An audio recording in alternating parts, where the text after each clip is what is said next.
दोस्तों हमारे solar system में अर्थ वो वाहिद प्लेनेट है जिस पे हम जिंदा रह सकते हैं। लेकिन दोस्तों अगर हम सोलर सिस्टम के बाकी प्लैनेट्स पे जाने में कामयाब हो जाएं, तो वहाँ हम कितनी देर जिंदा रह सकते हैं और जिंदा रहने के लिए हमें वहाँ क्या करना होगा, और हमारे अर्थ के बाद ऐसा कौन सा प्लेनेट है जहाँ पे हम जिंदा रह सकते हैं। ऐसे बहुत से सवालों के जवाब हम आज की वीडियो में देने वाले हैं। उससे पहले अगर आप लोगों ने हमारे चैनल फैक्ट एफएम को सब्सक्राइब नहीं किया तो लाजमी से सब्सक्राइब करें। तो आइए दोस्तों जानते हैं कि अगर हम सोलर सिस्टम के बाकी प्लैनेट्स पे जाएं तो हमारे साथ क्या होगा। नंबर 1 पे हम बात करते हैं मरकरी की, जो कि सूरज से सबसे करीब प्लेनेट है। इसका सूरज से फासला तकरीबन 48 मिलियन किलोमीटर है और ये हमारे सोलर सिस्टम का सबसे छोटा प्लेनेट है। और ये इतना छोटा है कि हमारे अर्थ में मरकरी जैसे 18 प्लेनेट आराम से फिट आ सकते हैं। दोस्तों अगर हम मरकरी पे जाएं तो हमारे साथ क्या होगा। दोस्तों वैसे तो मरकरी एक रॉकी प्लेनेट है जहाँ पे हम चल तो सकते हैं, लेकिन यहाँ के अगर एनवायरनमेंट की बात करें तो हम यहाँ पे जिंदा बिल्कुल भी नहीं रह सकते, क्योंकि यहाँ पे दिन का टेम्परेचर 430 डिग्री सेल्सियस होता है, जो कि किसी भी जानदार चीज को कुछ ही सेकंड्स में पिघला सकता है, जबकि हमारी बॉडी का नॉर्मल टेम्परेचर 37 डिग्री सेल्सियस होता है। दोस्तों ये तो प्लेनेट का एक वो हिस्सा था जहाँ पे सूरज की रोशनी पड़ती है, लेकिन अगर हम प्लेनेट के दूसरे हिस्से पे जाएं जहाँ पे सूरज की रोशनी नहीं पड़ती तो क्या हम वहाँ जिंदा रह सकते हैं। तो दोस्तों इसका जवाब है बिल्कुल भी नहीं, क्योंकि इसके दूसरे हिस्से का टेम्परेचर -180 डिग्री सेल्सियस होता है। इतनी सर्दी में कुछ ही सेकंड में हमारा खून जमना शुरू हो जाएगा और हमारी मौत हो जाएगी। दोस्तों अगर हम मरकरी के एनवायरनमेंट की बात करें तो यहाँ पे ना तो हवा मौजूद है और ना ही हमारे अर्थ जैसा माहौल, और इसके एटमॉस्फेयर में ऑक्सीजन, सोडियम, हाइड्रोजन और पोटाशियम भी मौजूद है, लेकिन ये बहुत ही कम मिकदार में है। अगर हम मरकरी के एक दिन की बात करें तो वो बहुत ही लंबा होता है, मतलब कि यहाँ का एक दिन हमारे अर्थ के 176 डेज के बराबर होता है, लेकिन यहाँ का एक साल सिर्फ अर्थ के 88 डेज के बराबर होता है। इस प्लेनेट की सतह भी चांद की तरह एस्ट्रॉइड और कॉमेट से भरी हुई है और इस प्लेनेट का कोई भी चांद नहीं है। दोस्तों दूसरे नंबर पे हम बात करते हैं वीनस की, जो कि मरकरी के बाद दूसरा प्लेनेट है और ये हमारे सोलर सिस्टम का सबसे गर्म प्लेनेट है, जिसके अगर हम टेम्परेचर की बात करें तो वो 475 डिग्री सेल्सियस है और मरकरी की तरह इसका भी कोई चांद नहीं है। हमारे सोलर सिस्टम में ये वाहिद प्लेनेट है जो अपने एक्सिस पे उल्टा रोटेट करता है और ये प्लेनेट हमारे प्लेनेट से बहुत ज्यादा मिलता है, लेकिन सिर्फ इसका साइज और कंपोजिशन। अगर हम यहाँ के टेम्परेचर की बात करें तो वो हमारे अर्थ से बहुत ज्यादा मुख्तलिफ है, लेकिन साइंटिस्ट के मुताबिक वीनस भी हमारे प्लेनेट की तरह का ही एक प्लेनेट हुआ करता था जहाँ पे जिंदगी मौजूद थी, लेकिन सूरज के बहुत ज्यादा करीब होने की वजह से इसका एटमॉस्फेयर आहिस्ता आहिस्ता खत्म हो गया और वीनस अब किसी जहन्नुम से कम नहीं है, क्योंकि यहाँ पे बादल सल्फ्यूरिक एसिड के हैं और यहाँ पे बारिश भी सल्फ्यूरिक एसिड की होती है। दोस्तों अगर इसके बावजूद भी हम इस प्लेनेट पे जाएं तो हमारे साथ क्या होगा। दोस्तों वैसे तो वीनस का सरफेस थिक क्लाउड से घिरा हुआ है, जैसे हम इस पे पाँव रखेंगे तो हमारी बॉडी पर बहुत ज्यादा प्रेशर पड़ेगा, जो कि तकरीबन 92 बार जितना होगा, मतलब कि हमारी बॉडी वीनस पर 1 सेकंड से भी कम वक्त में खत्म हो जाएगी। लेकिन अगर हम इस प्रेशर से बच भी जाते हैं तो वहाँ पर होने वाली सल्फ्यूरिक एसिड की बारिश, जो कि वहाँ मौजूद बहुत सी जहरीली गैसेस से मिलके होती है, तो इससे हमारी बॉडी कुछ ही सेकंड्स में खत्म हो जाएगी। तो इसका मतलब ये हुआ कि वीनस भी हमारे रहने के काबिल बिल्कुल भी नहीं है। दोस्तों अब हम बात करते हैं हमारे प्यारे मार्स की। इसके बारे में तो हम में से बहुत से लोग जानते होंगे, जो कि अर्थ के बाद वो वाहिद प्लेनेट है जहाँ पे सबसे ज्यादा रिसर्चेस की गई हैं और ये वो प्लेनेट है जिसपे हम जिंदा रह सकते हैं। लेकिन अगर हम अभी की बात करें तो मार्स पत्थर, रेत और बड़े बड़े पहाड़ पर मुश्तमिल है। इस प्लेनेट को रेड प्लेनेट भी कहा जाता है और ये हमारे सोलर सिस्टम का दूसरा सबसे छोटा प्लेनेट है। और यहाँ पे इलोन मस्क का कहना है कि वो 2050 तक मार्स पर एक पूरा शहर बनाएंगे और इस प्रोजेक्ट को 2025 में शुरू किया जाएगा। लेकिन अभी तक मार्स पर बहुत से मिशन भेजे जा चुके हैं,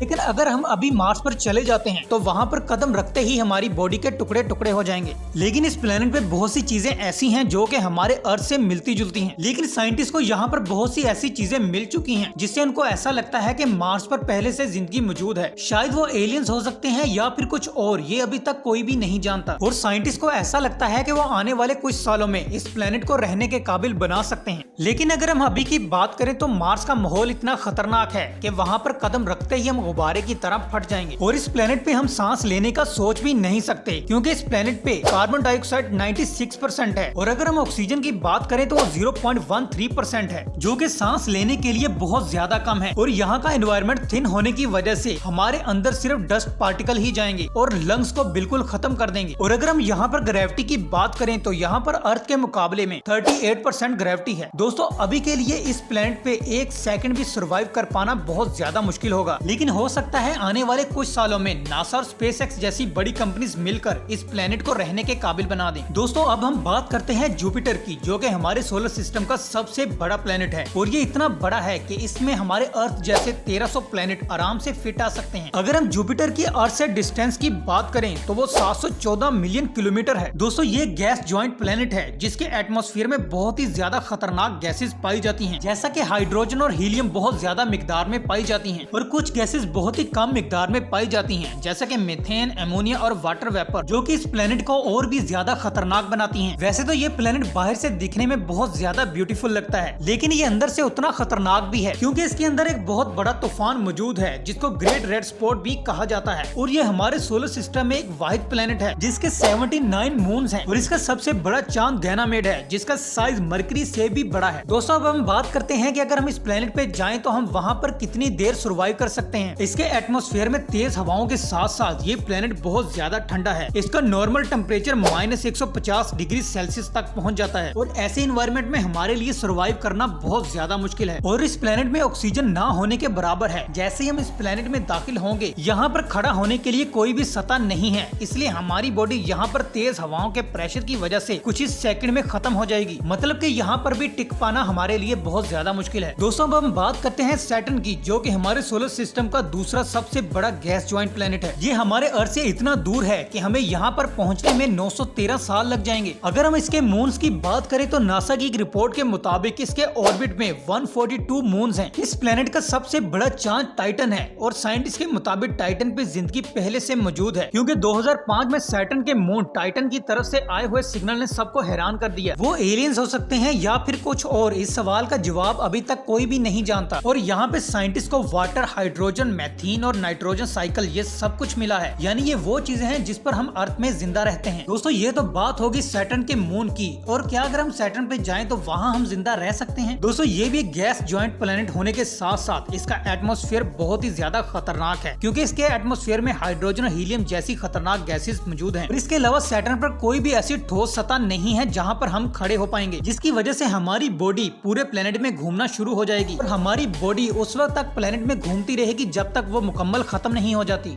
मतलब कि इस प्लेनेट पे भी किसी जानदार चीज का बच पाना बहुत ज्यादा मुश्किल है। दोस्तों अब हम बात करते हैं हमारे सेकंड लास्ट प्लेनेट यूरेनस की, जो कि हमारे अर्थ से 2.6 बिलियन किलोमीटर दूर है। और इस प्लेनेट के 28 चांद हैं, जिनमें से 5 सबसे बड़े चांद हैं। दोस्तों ये भी सैटर्न और जुपिटर की तरह गैस ज्वाइंट प्लेनेट है। ये प्लेनेट बाकी प्लेनेट से बिल्कुल मुख्तलिफ घूमता है। इसके एटमॉस्फेयर में आपको हाइड्रोजन, हीलियम और मीथेन जैसी खतरनाक गैसेस देखने को मिलेंगी। दोस्तों ये हमारे सोलर सिस्टम का पहला ऐसा प्लेनेट है जिसको हमने माइक्रोस्कोप की मदद से ढूंढा था, और ये ऐसा प्लेनेट है जहाँ पर डायमंड्स की बारिश होती है। जी हाँ दोस्तों, क्योंकि यूरेनस के एटमॉस्फेयर में हाइड्रोजन और कार्बन सबसे ज्यादा पाए जाने वाले एलिमेंट्स हैं। ये एलिमेंट्स मीथेन के साथ मिलकर डायमंड बनाते हैं, लेकिन ये पार्टिकल बहुत ज्यादा छोटे होते हैं जो हमें अपनी आंखों से नजर बिल्कुल भी नहीं आएंगे। दोस्तों क्या अगर हम इस प्लेनेट पे जाएं तो हम सर्वाइव कर पाएंगे? दोस्तों इस प्लेनेट पे भी सर्वाइव करना हमारे लिए बहुत ज्यादा मुश्किल होगा क्योंकि यहाँ पर इतनी खतरनाक गैसेस पाई जाती हैं जिनके साथ हमारी बॉडी मिलकर वेपोरेट हो जाएगी। अगर हम यहाँ के नॉर्मल टेम्परेचर की बात करें तो ये इतना ठंडा प्लेनेट है, इसका टेम्परेचर -224 डिग्री सेल्सियस तक पहुँच जाता है। मतलब कि इस प्लेनेट पर भी हम कुछ ही सेकंड्स के मेहमान होंगे। दोस्तों अब हम बात करते हैं हमारे लास्ट प्लेनेट नेपच्यून की। इसका हमारे अर्थ से फासला 4.3 बिलियन किलोमीटर है। इसके पास भी 14 मून है, जिनमें से सबसे बड़ा मून ट्राइटन है और इसका मून सबसे अनोखा मून है जो कि ऑपोजिट डायरेक्शन में घूमता है। तो अगर हम यहाँ के नॉर्मल टेम्परेचर की बात करें तो वो -214 डिग्री सेल्सियस है। ये सोलर सिस्टम के सबसे ठंडे प्लेनेट में से एक है। ये गैसेस प्लेनेट होने के साथ साथ इसके एटमॉस्फेयर में मीथेन गैस सबसे ज्यादा पाई जाती है। दोस्तों अगर हम नेपच्यून पे जाएं तो वहाँ पर हमें बहुत से चैलेंजेस का सामना करना पड़ेगा क्योंकि सबसे पहले तो हमें इसके टेम्परेचर से लड़ना होगा क्योंकि ये इतना ठंडा प्लेनेट है जो कि कुछ ही देर में हमारे खून को जमा देगा। इसके अलावा यहाँ पर पाई जाने वाली हाइड्रोजन, हीलियम और मीथेन गैस हमारी बॉडी के लिए बहुत ज्यादा खतरनाक है। दोस्तों इस प्लेनेट पर जाने के लिए हमें बहुत ज्यादा एडवांस टेक्नोलॉजी का इस्तेमाल करना होगा, यानी कि हमारे सोलर सिस्टम में ऐसा कोई भी प्लेनेट मौजूद नहीं है जिसपे हम जिंदा रह पाएंगे। तो इसलिए हमारे प्लेनेट पे अल्लाह ताला ने वो सारी चीजें रखी हैं जिसकी एक इंसान को जरूरत है। वैसे दोस्तों आपका इन प्लेनेट्स के बारे में क्या कहना है हमें कमेंट सेक्शन में जरूर बताइएगा, और उम्मीद है कि आपको हमारी आज की वीडियो अच्छी लगी होगी। अगर अच्छी लगी हो तो वीडियो को लाइक और चैनल को सब्सक्राइब कीजिएगा। मिलते हैं नेक्स्ट वीडियो में।